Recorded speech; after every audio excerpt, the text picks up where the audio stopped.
ഏട്ടനെ ഹോസ്പിറ്റലിലേക്ക് എന്താ കൊണ്ടുവരാത്തെ? ഞാൻ കൊണ്ടുവരാൻ നോക്കി. Stop it. നീ ഇപ്പൊ എക്സ്പ്ലനേഷൻ തരേണ്ട ഒരു ആവശ്യമില്ല. വലിയ കഴിവൊക്കെ ഉണ്ടെങ്കിലും ഇടയ്ക്കിടയ്ക്ക് ബുദ്ധി കൂടി ഉപയോഗിക്കണം. പറയുന്നത് മനസ്സിലാക്കാൻ ശ്രമിക്കത്തനു. ഈ സമയം അവളൊരു മുറിവേറ്റ പാമ്പാണ്. അവളെ പ്രകോപിപ്പിച്ച തിരിച്ച് നിനക്ക് തന്നെ കൊത്തുകിട്ടും. നിനക്ക് തന്നെ വീണ്ടും വീണ്ടും പ്രോബ്ലം ഉണ്ടായിക്കൊണ്ടിരിക്കും. ഏട്ടന് ബോധം വീഴും വരെ സ്വയം ഒന്ന് കൺട്രോൾ ചെയ്യത്തനു.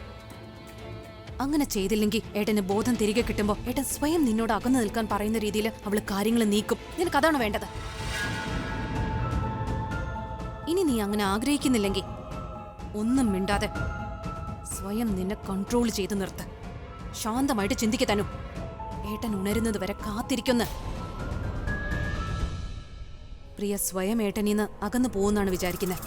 അതിനിടയിൽ ഏട്ടനെ വിശ്വസിപ്പിക്കണം. നിന്നെ കല്യാണം കഴിക്കുന്നത് കൊണ്ട് ഏട്ടൻ തെറ്റൊന്നും ചെയ്യുന്നില്ലെന്ന്. ആലിയ, പ്രിയ അങ്ങനെ സ്വയം പോവാനൊന്നും തയ്യാറല്ല. നീ പ്രിയയെ പേടിക്കുകയാണെന്ന് എനിക്ക് തോന്നുന്നേ. ഞാൻ പേടിക്കുന്നതല്ല Tanu. I am just being practical. നിനക്ക് ഞാൻ ഈ പറയുന്നതൊന്നും മനസ്സിലാകുന്നില്ലെങ്കിൽ കുറഞ്ഞത് ഇപ്പോഴത്തെ ഈ സിറ്റുവേഷനിലെങ്കിലും നിനക്കൊന്ന് മാറി നിന്നൂടെ? ഏട്ടൻ ICUവിൽ കിടക്കുന്നു. നീ ഇവിടെ പ്രിയയെ പാഠം പഠിപ്പിക്കാൻ നോക്കുവാണോ? How insensitive can you be? നീ ഒരു കാര്യം ചെയ്യും. നീ നിന്റെ ജോലിയിൽ തന്നെ മുഴുകിയിരുന്നോ?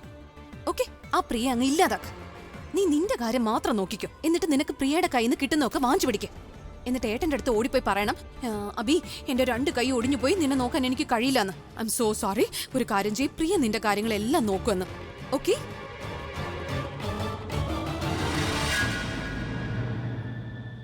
എന്താ ഇത്? അവൾ എന്നെ ഇത്രയും പറഞ്ഞിട്ടും എനിക്കൊന്നും പറയാൻ പറ്റാതെ. എല്ലാം അറിയണം പ്രിയ. ഇങ്ങനെ അല്ലെങ്കിൽ എങ്ങനെയെങ്കിലും.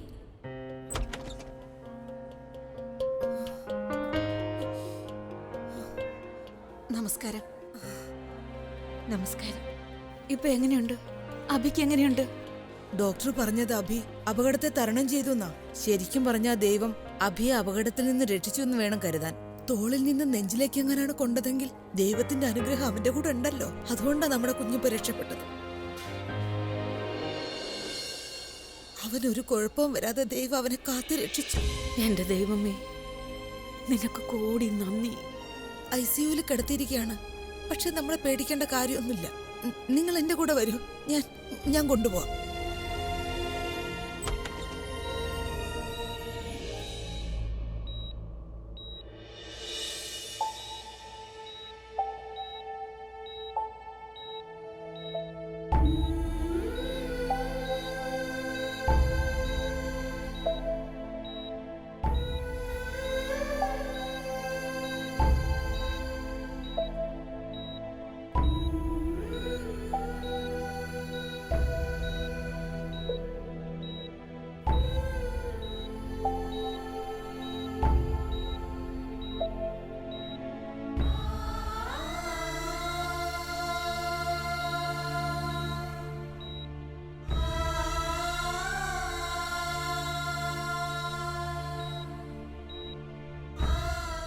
എന്റെ മോളെ, ഇവൻ നിന്റെ ഒപ്പമായിരുന്നത് കൊണ്ടാണ് ഇവനെ ഞങ്ങൾക്ക് തിരികെ കിട്ടിയത്.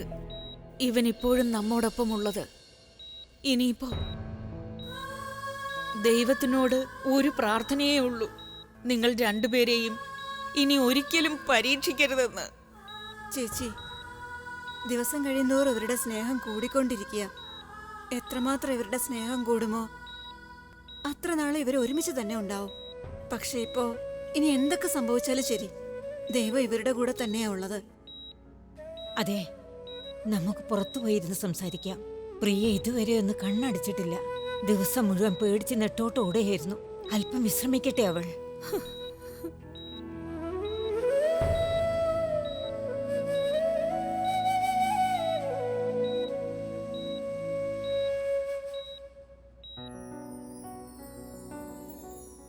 രാമനെയും സീതയും പോലത്തെ ജോഡികളാണ് നമ്മുടെ കുട്ടികള്. എന്തൊക്കെ അപകടം ജീവിതത്തിൽ വന്നാലും ഇവരെപ്പോഴും ഒരുമിച്ച് തന്നെ ഉണ്ടാവും. ഇപ്പോഴും എനിക്ക് എൻ്റെ ഓർമ്മയിലുണ്ട് ഇവളെ ഞാൻ ആദ്യമായി കണ്ട ദിവസം. ആ നിമിഷം തന്നെ ഇതാണ് എൻ്റെ അഭിയുടെ ജീവിത പങ്കാളി എന്ന് തോന്നി. ഇപ്പോ കാണുമ്പോ ജീവിത പങ്കാളി മാത്രമല്ല, അവൾ അഭിയുടെ രക്ഷക കൂടിയാണെന്ന് തോന്നിപ്പോകുന്നു. ഒരു പ്രകാശം പോലെ അവനോടൊപ്പമുണ്ട്. അങ്ങനെ എല്ലാ അപകടത്തിൽ നിന്നും അവന് രക്ഷ നൽകും അവൾ. നിങ്ങൾ പറഞ്ഞത് ശരിയാ. നമ്മുടെ അഭിയും പ്രിയയും തമ്മിലുള്ള ജോഡി ശരിക്കും രാമനും സീതയും പോലെയാ. രാമനും സീതയും എത്ര തന്നെ ബുദ്ധിമുട്ടുകൾ ഉണ്ടായിട്ടും അവർ പരസ്പരം കൈവിടിഞ്ഞതേയില്ല. ഇവര് രണ്ടുപേരും ഇവരൊരിക്കലും പിരിയില്ല. ഇനി എന്തൊക്കെ പ്രശ്നങ്ങൾ ഉണ്ടായാലും ശരി, ദൈവത്തിനോട് എനിക്കൊരു പ്രാർത്ഥനയേ ഉള്ളൂ, എങ്ങനെയെങ്കിലും അഭിയുടെ ഓർമ്മ തിരികെ നൽകണമെന്ന്, എന്നിട്ടെല്ലാം പഴയതുപോലെ ആകണമെന്ന്.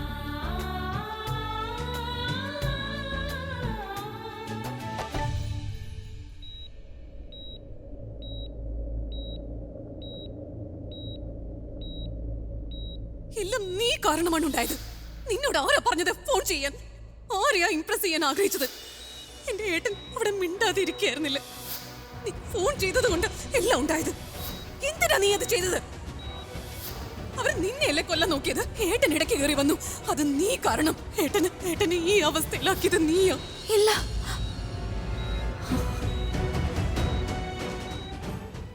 ഇല്ല, ഞാൻ ഇദ്ദേഹത്തിന്റെ ഭാര്യ എപ്പോഴും ഭർത്താവിന്റെ ആയുസ്സിനും ആരോഗ്യത്തിനും വേണ്ടി പ്രാർത്ഥിക്കുന്നവള്, അല്ലാതെ പ്രശ്നങ്ങൾ വരാനല്ല. ഒരുമിച്ച് കഴിയാനല്ലേ നമ്മൾ കല്യാണം കഴിച്ചത്. അച്ഛമ്മ അങ്ങനെയല്ലേ പറഞ്ഞ് ഞാൻ എപ്പോഴും ഇദ്ദേഹത്തോടൊപ്പം ഉണ്ടാവണമെന്ന്, ഇദ്ദേഹത്തെ നന്നായി നോക്കണമെന്ന്. അപ്പൊ എങ്ങനെ ഞാൻ ഇങ്ങനെയൊക്കെ ചിന്തിക്കും? പാടില്ല, പാടില്ല.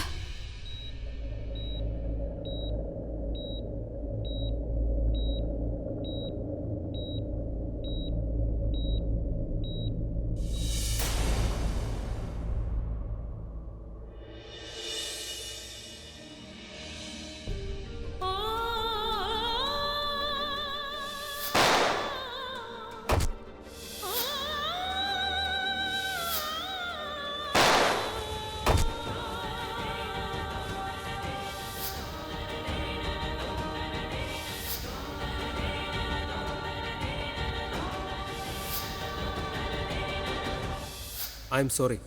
അഭി ഇനി ഉണരുമെന്ന് തോന്നുന്നില്ല. He's no more. ഇവിടെ വരുന്നതിന് മുൻപേ എല്ലാം കഴിഞ്ഞിരിക്കുന്നു. നിന്റെ പ്രസൻസ് ഏട്ടനൊരു ഡേഞ്ചറാണ് പ്രിയ. എപ്പോഴൊക്കെ നീ ഏട്ടന്റെ കൂടെ ഉണ്ടോ അപ്പോഴല്ല, ആ സമയത്തെല്ലാം ഏട്ടന്റെ ലൈഫിൽ എല്ലായ്പ്പോഴും ഇങ്ങനെയുള്ള അപകടങ്ങൾ സംഭവിച്ചുകൊണ്ടിരിക്കും. നീ എന്താ നിന്നെ പറ്റി കരുതിയിരിക്കുന്നത്? ഈ ഹോസ്പിറ്റലിൽ നിന്ന് മാത്രമല്ല, അബിയുടെ ലൈഫിൽ നിന്ന് തന്നെ നീ ഒഴിഞ്ഞു പോണം. കാരണം നിന്നെ കൊണ്ട് ഒരു ഉപയോഗമില്ല, അബിയുടെ ലൈഫിലും ഇല്ല, അബിയുടെ ഫാമിലിക്കും ഇല്ല. I am sorry. അഭി ഇനി ഉണരുമെന്ന് തോന്നുന്നില്ല. He's no more. ഇവിടെ വരുന്നതിന് മുൻപേ എല്ലാം കഴിഞ്ഞിരിക്കുന്നു. ഏട്ടനൊരു ഡേഞ്ചറാണ് പ്രിയ. അബിയുടെ ലൈഫിൽ നിന്ന് തന്നെ നീ ഒഴിഞ്ഞു പോണം. കാരണം നിന്നെ കൊണ്ട് ഒരു ഉപയോഗമില്ല, അബിയുടെ ലൈഫിലും ഇല്ല, അബിയുടെ ഫാമിലിക്കും ഇല്ല, അബിയുടെ ഫാമിലിക്കും ഇല്ല. ഈ ഹോസ്പിറ്റലിൽ മാത്രമല്ല, അബിയുടെ ലൈഫിൽ നിന്ന് തന്നെ നീ ഒഴിഞ്ഞു പോണം.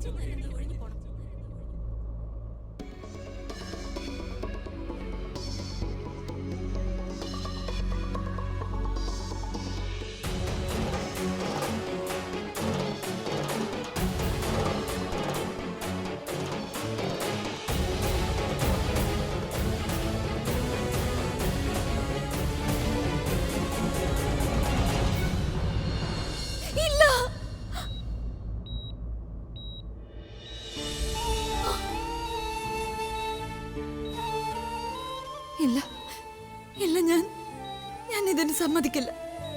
ഞാൻ നിങ്ങളുടെ ആപത്തിന് കാരണക്കാരിയാകാൻ ആഗ്രഹിക്കുന്നില്ല. എനിക്ക് അറിഞ്ഞുകൊണ്ട് നിങ്ങളുടെ ജീവൻ നശിപ്പിക്കാൻ കഴിയില്ല. നിങ്ങളുടെ സന്തോഷത്തിന്റെ കാരണക്കാരിയാകാൻ എനിക്കിഷ്ടം, നിങ്ങളുടെ ആപത്തിന്റെ അല്ല. ഞാൻ നിങ്ങളെ ഒരുപാട് സ്നേഹിക്കുന്നു. പക്ഷെ എന്റെ സ്നേഹത്തിന്റെ പേരിൽ നിങ്ങളെ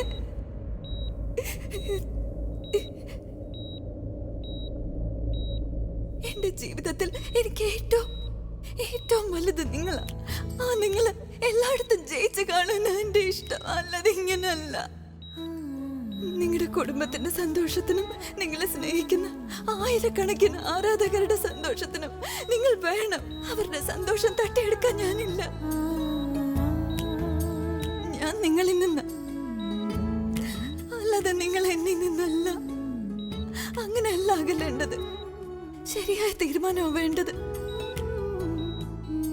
ഇങ്ങനെയൊന്നും ഒരിക്കലും ഉണ്ടാവരുത്.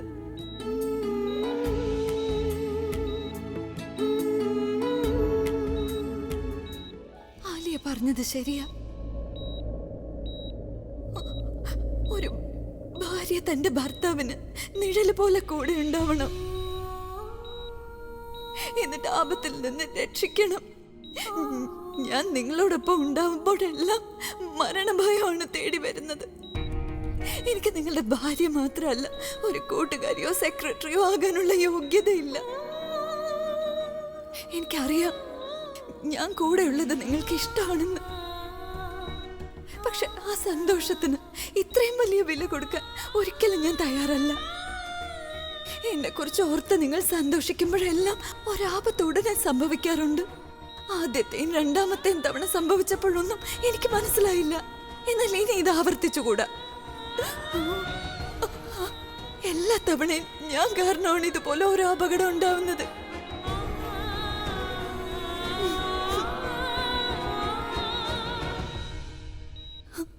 നിങ്ങളില്ലാതെ എനിക്ക് കഴിയാൻ പറ്റുമെന്ന് അറിയില്ല. പക്ഷെ നിങ്ങളുടെ നന്മയ്ക്കായി ഞാൻ എന്ത് വേണമെങ്കിലും ചെയ്യും, എത്ര ദൂരെ വേണമെങ്കിലും ഞാൻ മാറി നിൽക്കും. പക്ഷെ ഇനി പോയാൽ ഞാൻ മടങ്ങി വരില്ല.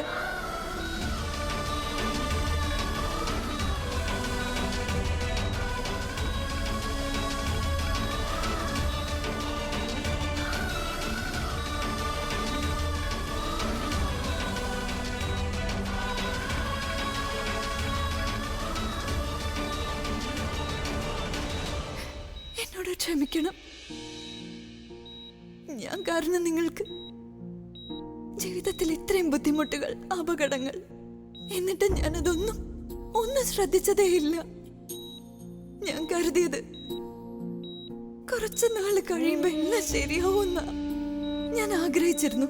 നിങ്ങളുടെ ഒപ്പം നിന്ന് നിങ്ങളുടെ ശത്രുക്കളെ ഒക്കെ ദൂരേക്ക് അകറ്റണമെന്ന്. പക്ഷെ ഞാനായല്ലോ ഇപ്പൊ നിങ്ങളുടെ ഏറ്റവും വലിയ ശത്രു. നിങ്ങൾക്ക് വന്ന എല്ലാ ആപത്തിനും കാരണം ഞാനാ. ഇനി അതെല്ലാം ഞാനായിട്ട് തന്നെ അവസാനിപ്പിക്കും. ഈ ബന്ധത്തിൽ നിന്ന് ഞാൻ തന്നെ അകന്നു പോവാൻ ശ്രമിക്കുക. ഇനി മുതൽ ഞാൻ നിങ്ങളുടെ ആരുമല്ല, ഭാര്യയല്ല, കൂട്ടുകാരിയല്ല, സെക്രട്ടറി അല്ല. നിങ്ങൾ എന്നെ ഓർക്കുക പോലും ചെയ്യാത്ത വിധം ഞാൻ നിങ്ങളിൽ നിന്ന് അകന്നു പോവും.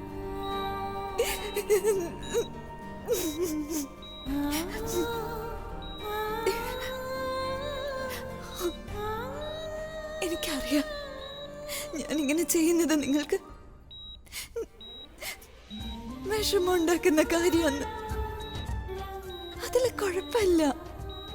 ആദ്യമൊക്കെ സങ്കടം തോന്നിയാലും പതുക്കെ പതുക്കെ അതൊക്കെ മാറും. എന്നെ പൂർണ്ണമായും മറക്കും. നിങ്ങൾക്ക് ഞാൻ ഇപ്പൊ വെറും ഒരു സെക്രട്ടറി മാത്ര. ഒരു സെക്രട്ടറിയെ മറക്കുന്നത് സ്നേഹിക്കുന്നവരെ മറക്കുന്നതിനേക്കാളും എളുപ്പോ. നിങ്ങൾക്ക് പറ്റും. നിങ്ങളുടെ ഓർമ്മശക്തി നഷ്ടപ്പെട്ടത് വളരെ നന്നായി എന്ന് എനിക്കിപ്പോ തോന്നാ. ഒരുമിച്ചുണ്ടായിരുന്ന ഓർമ്മകളൊന്നും ഇനി തിരിച്ചു വരാതിരിക്കട്ടെ. ഇത് നമ്മുടെ അവസാന നിമിഷങ്ങളാ. ഇനി ഇതും ഉണ്ടാവില്ല.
ആരാ അത്?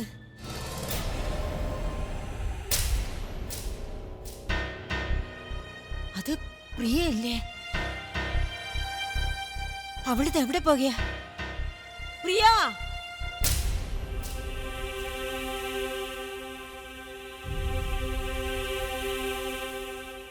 നിൽക്ക്!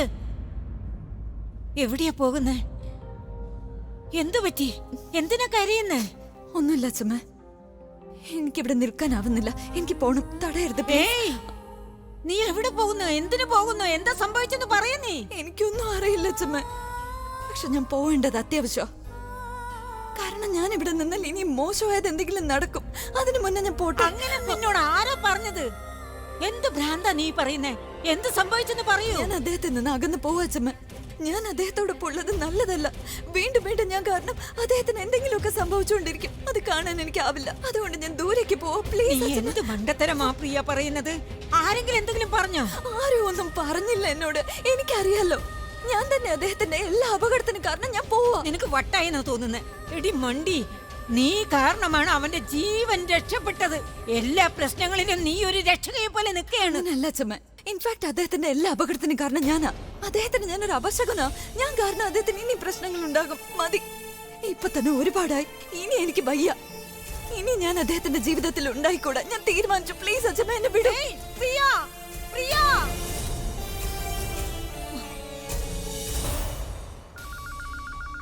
ഇത് ആരുടെ ഫോണാണ്? ഇനി കോള് ഹോസ്പിറ്റലിൽ നിന്നായിരിക്കൂ.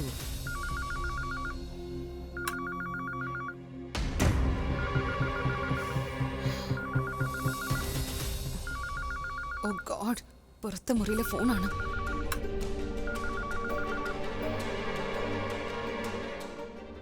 ഹലോ, എന്ത്? എപ്പോ? ശരി ശരി, ഞങ്ങൾ ഇപ്പോ വരാം. ആ,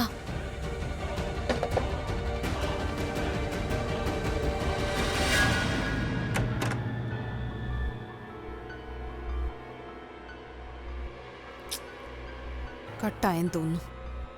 ഇന്ദു, ഇന്ദു. ആ ചേച്ചി, എന്തെങ്കിലും വേണോ? അല്ലല്ല, എനിക്കൊന്നും വേണ്ട. ഹോസ്പിറ്റലിൽ പോണം. ഹോസ്പിറ്റലിലോ? അഭിക്ക് എന്തെങ്കിലും? അഭി ഓക്കെ ആണ്, പക്ഷെ പ്രിയ ഓക്കെ അല്ല. പ്രിയക്ക് എന്ത് പറ്റി? പ്രിയയുടെ അച്ഛമ്മ എനിക്കിപ്പോ ഫോൺ ചെയ്തു. അവർ പറഞ്ഞത് പ്രിയ അവിടെ നിന്ന് ഇറങ്ങിപ്പോയെന്ന്. അഭിയുടെ ജീവിതത്തിൽ നിന്ന് എന്നേക്കുമായി പോവുകയാണെന്നാ പറഞ്ഞത്.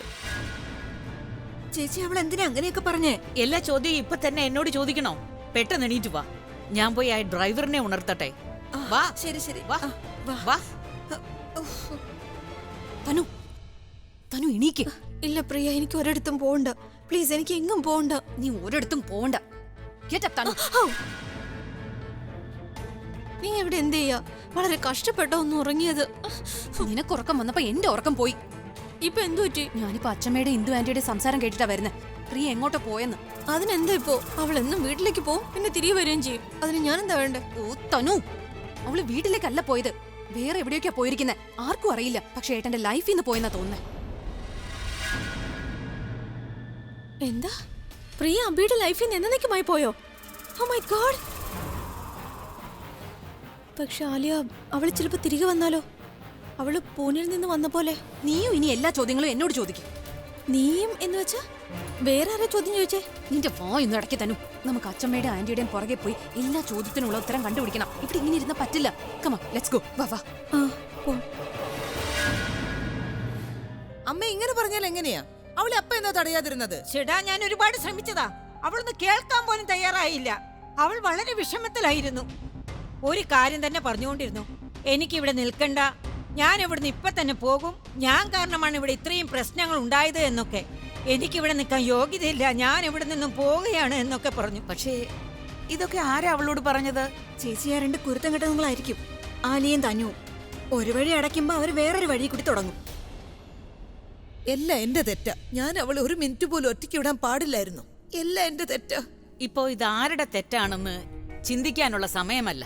ഇപ്പൊ ചിന്തിക്കേണ്ടത് പ്രിയയെ എങ്ങനെ തിരിച്ചു കൊണ്ടുവരാമെന്നാ. അവൾ അത്രയും തീരുമാനിച്ചതാണെങ്കിൽ അതിൽ നിന്ന് പിന്തിരിപ്പിക്കുന്നത് വളരെ പ്രയാസമായിരിക്കും.